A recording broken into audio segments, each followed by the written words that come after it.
evening, Philippines, and good day, world. It's Tuesday, December 26, 2023, and you're watching Newsline World. I'm Fatima Nawzil. We will bring you the top stories we've gathered from all over the globe. Accuser's own sister speaks out and slammed the allegations hurled against Pastor Apollo C. Kibuloy. Iran vows revenge as an Israeli strike kills the top Iranian commander in Syria. Russia claims seized another part of Ukraine after claiming victory in the small strategic town of Marinka. A huge migrant caravan with thousands of people, including children, are heading to the U.S. border. And Thailand secures a whopping $4.3 billion in investments from top Japanese automakers. These and more for tonight's edition of Newsline World. The sister of Senator Risa Hontiveros' witness broke her silence and slammed the accusations against Pastor Apollo C. Kibuloy as lies and deception. Let's find out more from Crystal Austria's report. Arlene Stone, ikaw ang pinakasinungaling sa balat ng lupa na nakilala ko.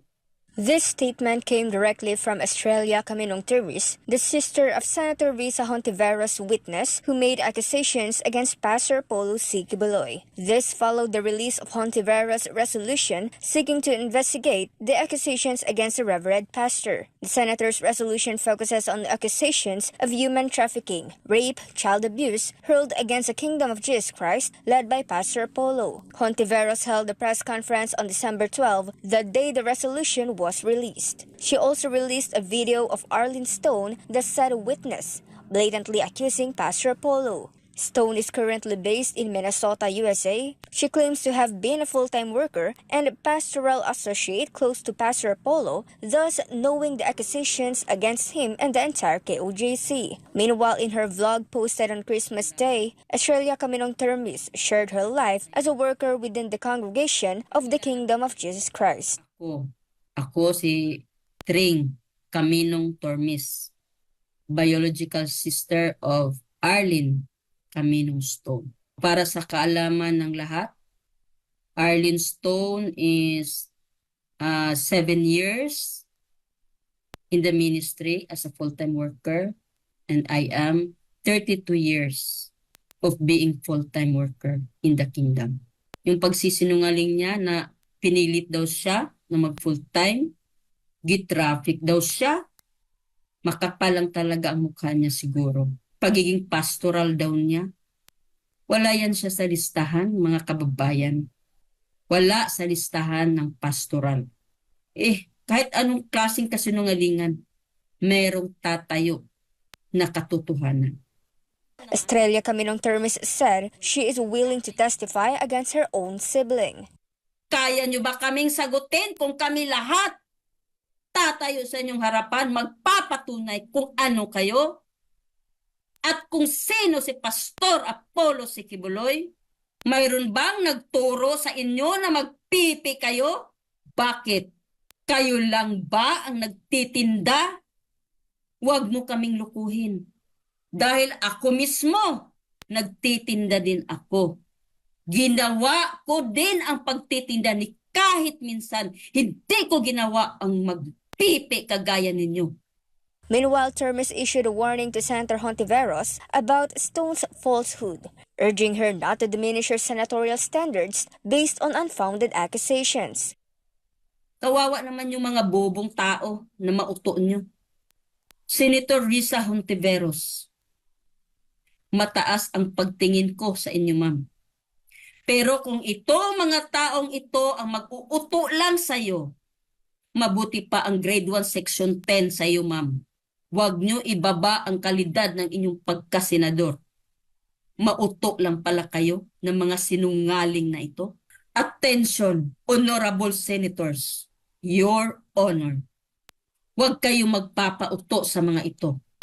Australia also said she is ready and unafraid to confront and reveal the truth in defense of Pastor Apollo C. Kibuloy.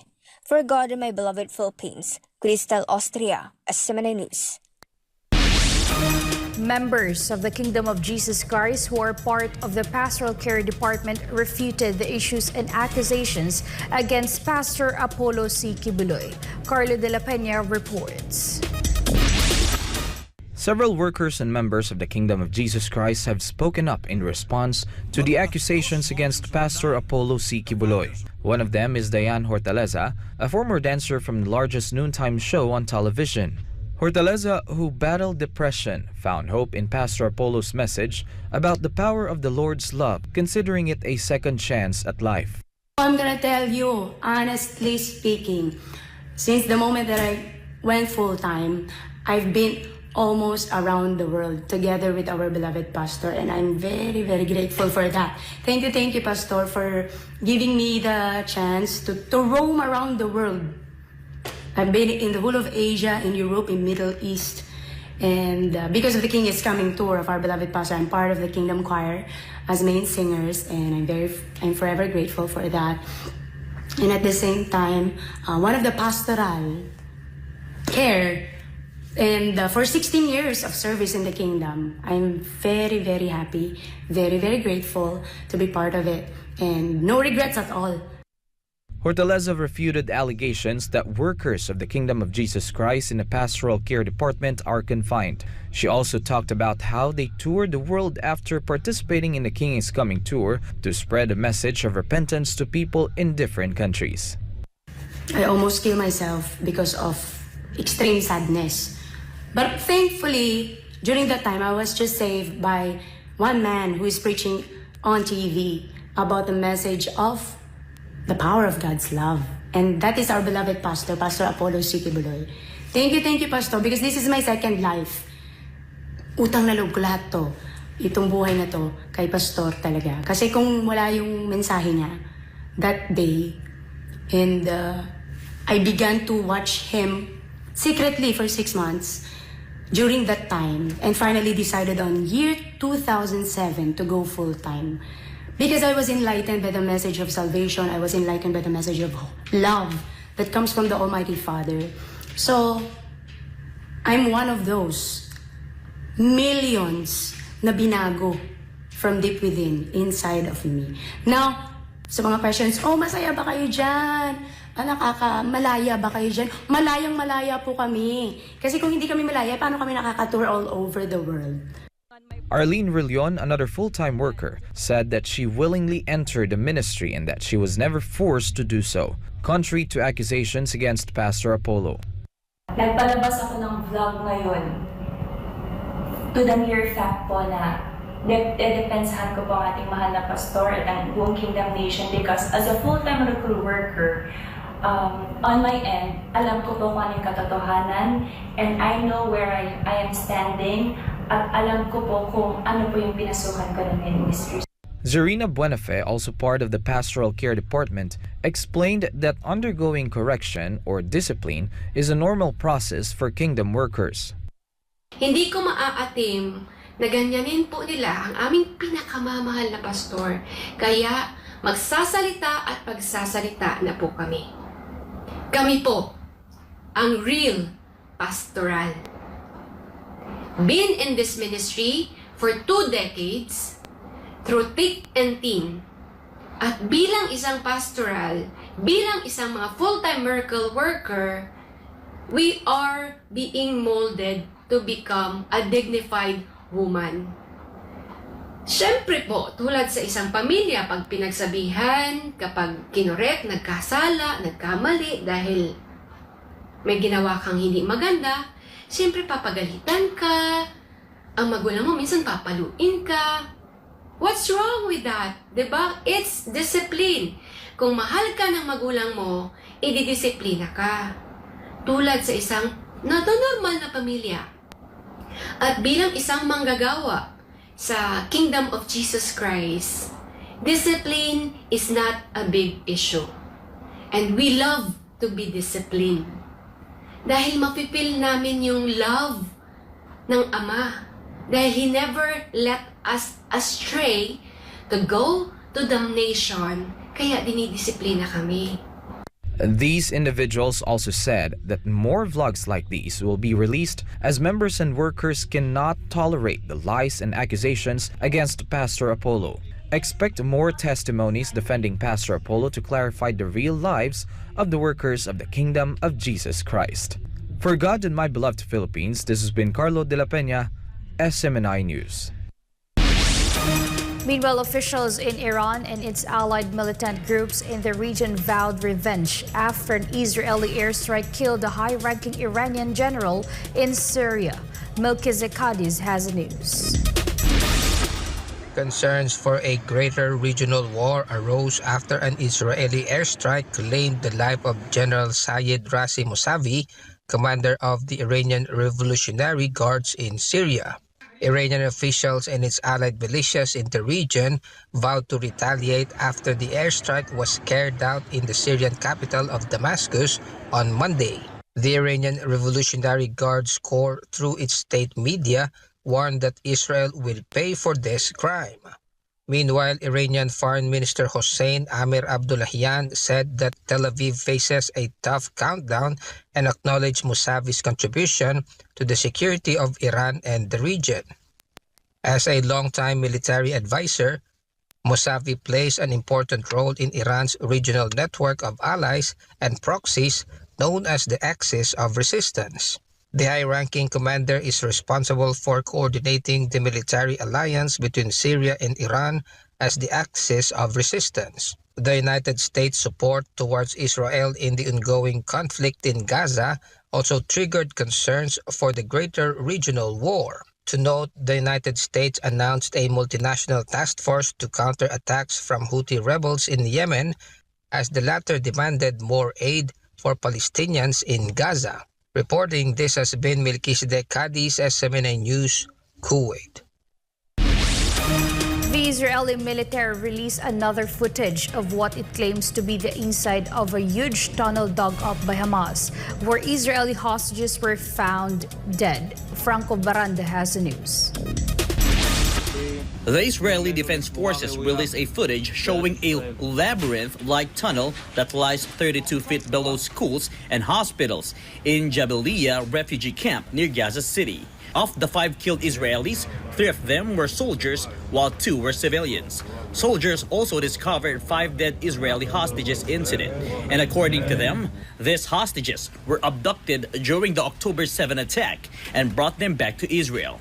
Weapons and infrastructure used to manufacture weapons were also found in the tunnel. The IDF also said that the network had a lot of branches used by Hamas to fight, and this includes tunnels going underneath a nearby hospital and school. One of the shafts led to the home of Ahmed Gandour, the former commander of the Northern Brigade of Hamas, who was killed in an airstrike conducted by Israeli forces. The latest discovery of Hamas tunnel, as the IDF said it had completed the dismantling of the underground center of Hamas in the northern Gaza Strip. Reporting for Newsline World, this has been Franco Baranda, SMNI News. Russia claims to have seized a strategic town located in eastern Ukraine, with President Putin hailing the move as a success. However, Ukrainian forces said that the fight is still ongoing. Carlo de la Peña is back for more news. Marinka, a small eastern Ukrainian town with a population of around 10,000 people, has now fallen in the hands of Russian forces, or so they claimed. In a recent meeting shown on Russian state television, Russian Defense Minister Sergei Shoigu told President Putin that their forces have completely liberated the said town, to which Putin hailed as a success that would mean less shelling on Russian-occupied Donetsk city. Знаешь, у нас в ходе активных наступательных действий штурмовые отряды группировки Южная сегодня полностью освободили населенный пункт Маринка, это 5 километров юго-западнее Донецка. За 9 лет вооруженные силы Украины сделали мощнейший укрепрайон, который соединен и подземные ходы. Located southwest of Donetsk, Marinka is seen as Russia's most significant gain since the capture of Bakhmut in May of this year. Putin said that the control of Marinka should allow Russian forces to move enemy combat units away from Donetsk. Meanwhile, footage of Russian forces celebrating their victory went viral on various social media platforms. However, Ukrainian forces said that the fight for this small town is still continuing. Alexander Stupun, the spokesperson for the Ukrainian Tavria group of forces, said that while Marinka is completely destroyed, Ukrainian soldiers are still in the administrative borders of Marinka. Also, the Ukrainian General Staff recently said that Kiev's defense forces continue to hold back the enemy in the areas of Marinka and Novomikhailivka in the Donetsk region, repelling 5 Russian attacks. Russia's claim of Marinka liberation comes as its forces have increased pressure in recent weeks. To recall, after Russia captured Bakhmut in May, Ukraine launched a June counter-offensive aimed at retaking the country's east and south, including the said besieged city. But Kiev forces did not achieve any notable success. Meanwhile, Ukraine recently claimed that it destroyed a Russian Navy vessel. The strike targeted the Feodosia port town in Crimea. Mykola Oleshchuk, commander of Ukraine's Air Force, said that their attack destroyed the Russian Navy's Novocherkassk ship. Russian authorities also said 1 person had died, while 2 others were injured in the said strike. The Russia-installed governor of Crimea, Sergei Aksyonov, confirmed the attack and reported that a fire incident occurred in the port area of the said town, but that the blaze was put out immediately. Reporting, this has been Carlo de la Peña, SMNI News. The United Kingdom sent a warship to South America. The move was taken as a sign of support for the former British colony of Guyana amid its escalating territorial dispute with Venezuela. Francine Segarino reports.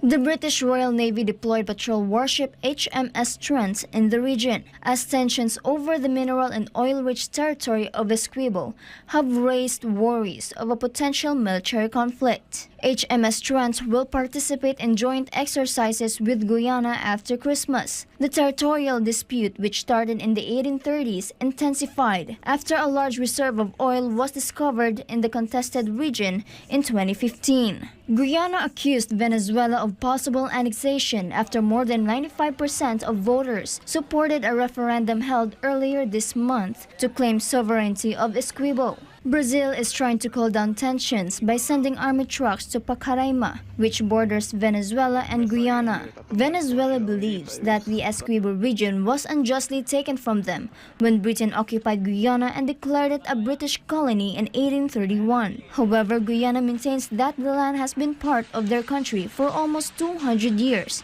and stands ready to defend it. Brazilian President Luiz Inácio Lula da Silva urged Venezuela not to occupy the disputed territory by force. About 2 weeks ago, Venezuelan President Nicolas Maduro and Guyanese President Irfan Ali agreed not to threaten or use force against one another in solving the territorial dispute. The Defense Ministry of Venezuela was not happy with the decision and accused the United Kingdom of provocation by sending the warship. Reporting this has been Francine Segarino, SMNI News. Srinagar city is seen covered with thick gray fog following the cold wave sweeping most cities of India, including the capital. The Indian Meteorological Department reported the minus 2.1 degrees Celsius temperature in Srinagar.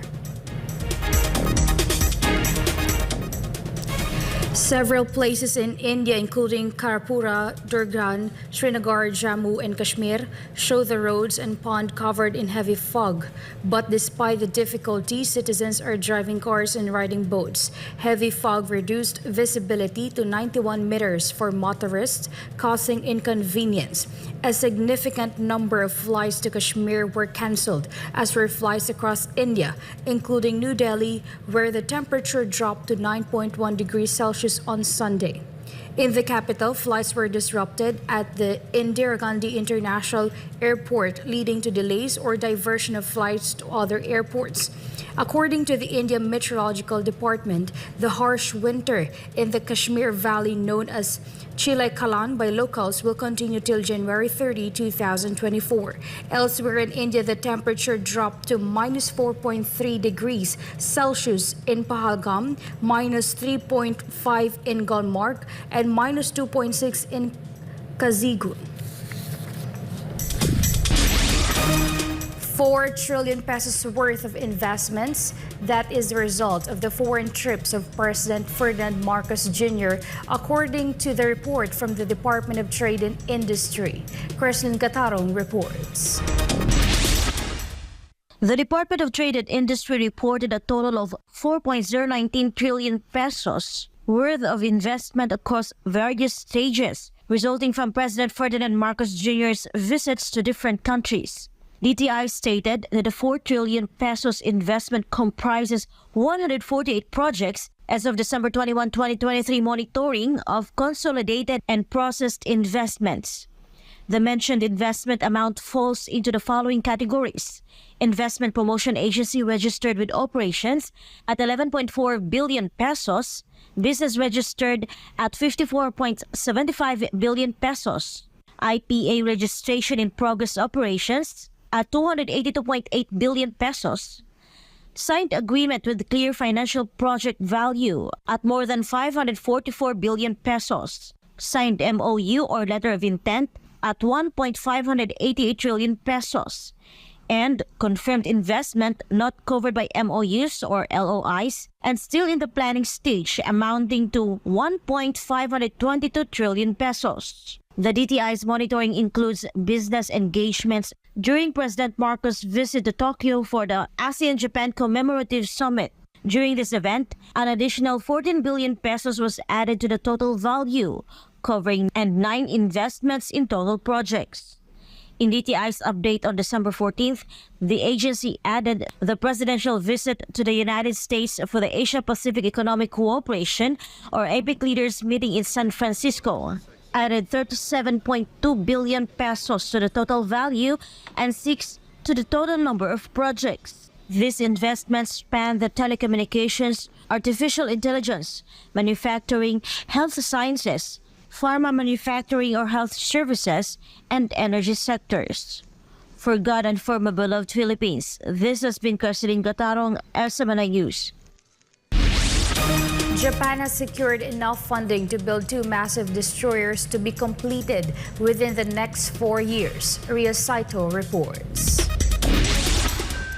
Japan's Ministry of Defense allotted $2.6 billion to acquire 2 massive Aegis system-equipped vessels, a proposed pair of ballistic missile defense warships to be operated by the Japanese Maritime Self-Defense Force.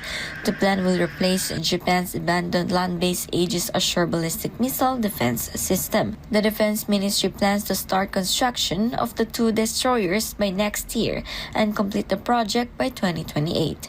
The military vessel will be equipped with U.S.-made radars. Weighing 12,000 tons, the Aegis system-equipped vessels will be almost twice the size of the U.S. Navy's latest Flight 3R Labor-class guided missile destroyer. It will be equipped with weapon systems and eventually upgraded by installing high-power anti-drone laser systems starting in 2032. The destroyers will be used to counter the ballistic missile threat from North Korea and are positioned as the cornerstone of the country's missile defense system. 以上、日本からセットリアニュースをお伝えしました。SMNI News, Japan. Flights were delayed and thousands were left without power as thunderstorms and heavy rain pounded 3 Australian states right before Christmas Eve. Authorities issued severe storm forecasts for Queensland, New South Wales, and Victoria. This is the second storm to hit southeast Queensland within 12 hours. The storms were predicted to continue along the entire Australian east coast until Tuesday, December 26. Parts of Queensland experienced huge hailstorms due to the severe weather. Electric company Energex has recorded about 151,000 lightning strikes across southeast Queensland in 2 hours. 1 woman died after being hit by a falling tree on Monday, and more than 100,000 homes were left without power. The intense storm was powerful enough to uproot trees and collapse roofs, which injured some residents. Australia's east coast is battling another storm as residents in far north Queensland continue massive cleanup and repairs from the aftermath of former tropical cyclone Jasper. Cambodia receives 5 times more Chinese tourists in 2023 as compared to last year. Anissa de Guzman reports. Nearly 500,000 Chinese visitors arrived in Cambodia in the first 11 months of 2023. The number is 449% higher than the figures recorded in 2022. The kingdom attracted 498,250 Chinese visitors during the first 11 months of 2023, as compared to only 90,648 in the same period last year. China was the third biggest source of foreign tourists to Cambodia after Thailand and Vietnam. Cambodia's Ministry of Tourism aims to see more Chinese holidaymakers and ensure that the Southeast Asian country is a safe place to visit. The ministry believes that the Siem Reap Angkor International Airport, funded by China, will help attract more foreign visitors. Tourism is one of the 4 important pillars supporting Cambodia's economy. Nearly 5 million foreigners visited the Southeast Asian nation from January to November 2023. Reporting for Newsline World, Anissa de Guzman, SMNI News. India made history after it purchased crude oil from the United Arab Emirates using rupees for the first time. This strategic move signals a new milestone for India in promoting the global use of its currency. Jean Domingo reports. India imports about 85% or more of its crude oil to meet its energy needs. With this, the South Asian country wants to lessen transactions costs by trading with oil-rich countries, such as the UAE, in rupees instead of dollars. India is the world's 3rd largest crude consumer after US and China. It overtook China as the country with the largest population in the world. India's first ever payment in rupees for crude oil purchase from the UAE is helping the country promote the internationalization of its local currency. The South Asian nation plans to trade with more suppliers using rupees in the future. India has been pursuing a strategy of buying from the cheapest available source without violating any international obligation. The UAE signed an agreement in July to settle trade in rupees instead of dollars. Besides the UAE, India has also started importing oil from Russia using rupees. Reporting, this has been Jean Domingo, SMNI News.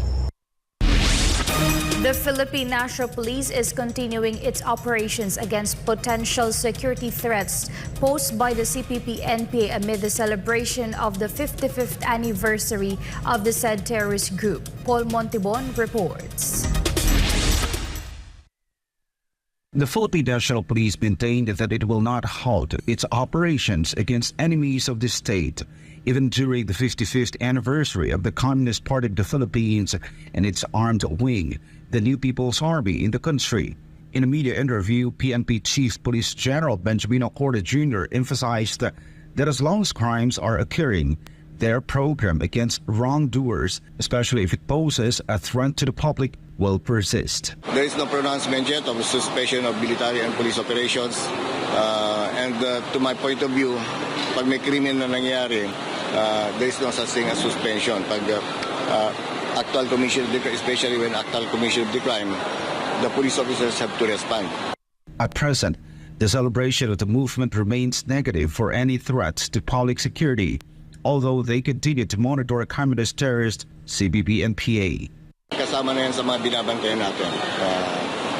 The police are on alert for this kind of yung mga red letter days natin. So ngayon po may mga na-concern po ba na movement or anything na may comment po sa anniversary?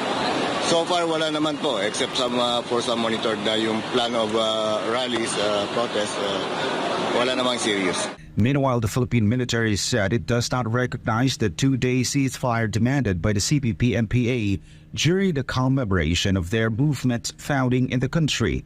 According to the Philippine Army North Luzon Command, Commander Lieutenant General Fernil Buca, despite the announcement of the CPP-NPA and the National Democratic Front for a ceasefire during their celebration, military operations, both traditional and non-traditional, will still continue.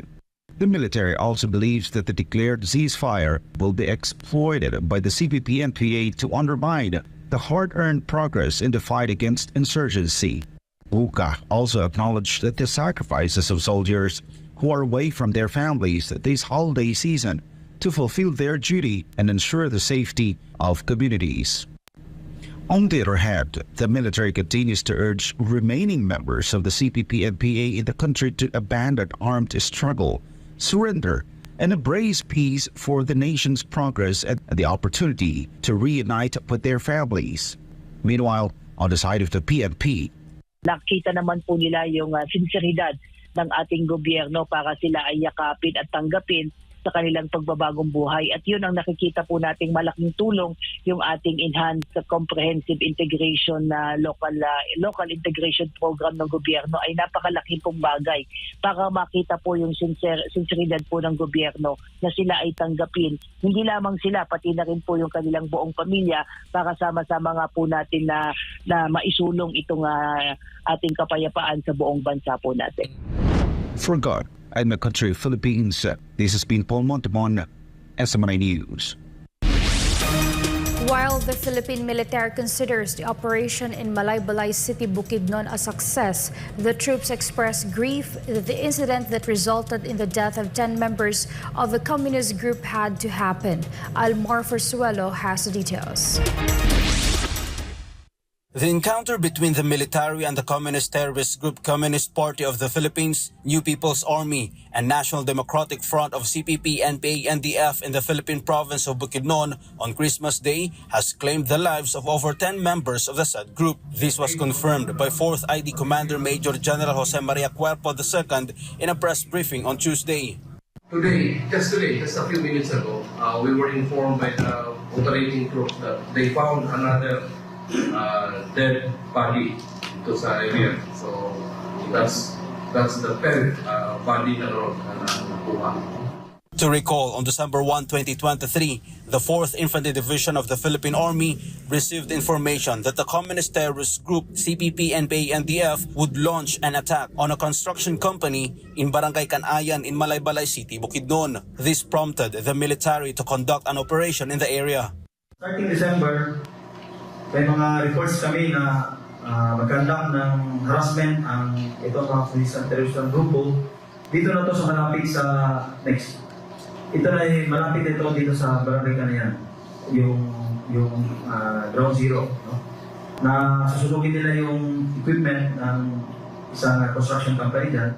Due to this, the communist terrorist group scattered and moved to different locations. Undeterred, the military continued its pursuit of them, leading to a series of operations. And while the operation was ongoing, the 43rd Infantry Brigade received information that on December 21, the group would gather at Sitio Quieto, Barangay Canayan, Malaybalay City, Bukidnon. The troops then decided to raid the said area, but the planted bombs around the rebels' hiding place posed a challenge. To avoid endangering the military troops, they sought assistance from the Philippine Air Force. On nearing the target, the objective, may mga nakikita, may mga observe na mga landmines, no? Possible landmines na nakapaikot sa kampo. So, with this situation and very critical, no? Kasi pag may mga landmines, talagang maraming casualty dyan pag talagang possible. In this, we requested for the close-air support ng Philippine Air Force. Currently, as the military continues its pursuit of fleeing members of the communist group, the government expects the number of casualties on the rebel side to increase. Aside from the fatalities, the Philippine Army also recovered various high-caliber firearms and grenades. Meanwhile, Major General Cuerpo acknowledged the significant cooperation of civilians in their operations against terrorists. The success of the incident was not just only because of the military planning, but it's because the people in Bukidnon, especially in Canayan, helped us in this operation. Despite the success of the operation, the general expressed the regret. Because they were deceived and were given false information that made them to join this group. Despite our efforts of extending our doors for them to come down, surrender, and be at peace with the government's help also, but they chose to decide still by joining this group. And unfortunately, For God, my beloved Philippines, this has been Almar Forswalo, SMNI News. A former cadre of the CPP-NPA-NDF explains why any generalized peace negotiations between the said terrorist group and the government always fail. MJ Mondihar reports. Metro Manila is quiet on the 55th anniversary of the Communist Party of the Philippines, or CPP, with areas accustomed to rallies remaining silent on the CPP anniversary. The CPP declared a 2-day unilateral ceasefire for all units of its armed wing, the New People's Army, across the Philippines. The ceasefire started at 12:01 a.m. on December 25th and lasted until 11:59 p.m. on December 26th. However, former NPA cadre Eric Celis questioned the credibility of this tactic by the CPP-NPA-NDF, especially in the context of exploration talks, challenging the sincerity of the government-recognized terrorist group. Saan natin dadalhin ang usapang pangkapayapaan? Exploratory talks man o kaya actual terms of peace talks kapag wala pong disarmament, demobilization, and reintegration at dismantling of the NPA, delikado po ang perspective na yan. Celis emphasizes that for sincere peace talks, CPP should dissolve its armed wing, the NPA, responsible for the deaths of thousands of civilians and government soldiers. Ulitin ko, hanggat hindi po nagkakaroon ng categorical declaration ang Communist Party of the Philippines na bibitawan at bubuwagin at lalansagin nila ang NPA, napakadelikado po ang mga pag-uusap na walang balangkas ng totoong kapayapaan. A retired PMAer views the administration's exploratory talks as foolish. Retired Army Captain and Scout Ranger Dado Enrique, in an interview with SMNI News, believes that communist terrorist groups shouldn't be accommodated any longer. We have come to a point na from 25,000 armed regulars, panahon pa nila Cory Ramos, and then it's now down to 1,800, I think that's the figure, 1,800 regulars. At marami na sumuko by the thousands. So, peace talks, okay, yung exploratory talks, is a stupid thing to do. Enrique asserts that NTF-ELCAC, with good governance, is efficient against government adversaries. He condemns negotiations with the left, emphasizing the lives lost and the futility of talking to them. Teka muna, ang dami nang namatay dyan. Ang daming nasayang na buhay dyan. Yung iba namin mga kasamaan, patay. Hindi nakatikim ng pagtanda, 22 anyos, patay. Yung mga bata na naging biktima niyan, patay. Ano gusto pa ba natin dagdagan? Tapusin na natin. Enrique is one among thousands of PMA upperclassmen condemning negotiations with the left. Currently, even Vice President Sara Duterte believes that government gains nothing from talking to them. Mga kababayan, gusto kong malaman ninyo na ang tanging layunin ng CPP, NPA at NDFP ay sirain ang pundasyon ng ating demokrasya, pabagsakin ang mga institusyon ng pamahalaan at kaladkarin tayo sa kahirapan, kaguluhan at kawalan ng hustisya. For Ganubal of Philippines, MJ Mondihab, SMNI News. Thousands of people marked Christmas Day by joining a caravan on its way to the U.S. border, and this caravan is believed to be the largest in more than a year. Jane Cognita has a story.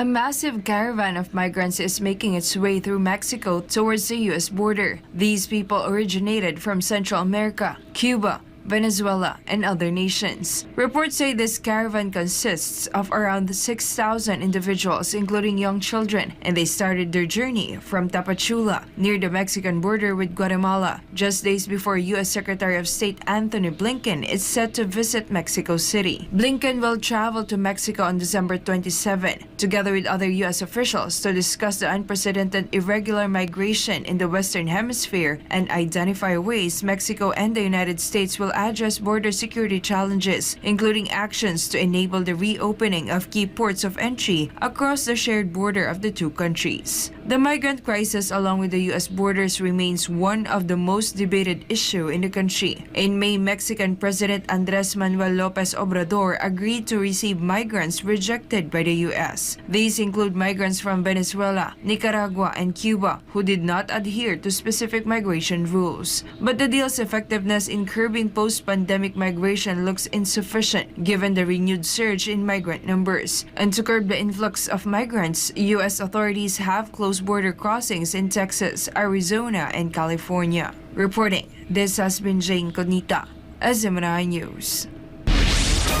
And before we end, may be inspired with the message of the appointed Son of God.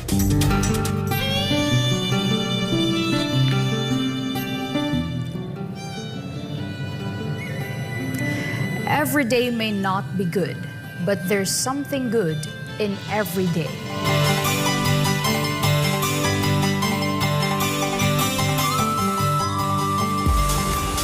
Countdown, we're just 5 days away from welcoming the new year. And that's all for this edition. For more updates, you may visit smnnewschannel.com or follow us on our official social media accounts on Rumble, YouTube, Facebook, and Twitter. Thank you for watching, and we thank our beloved Pastor Polo C. Kibuloy for the opportunity to be a part of this program. For God and my beloved country, the Philippines, I'm Fatima Nawzil, and this is Newsline World.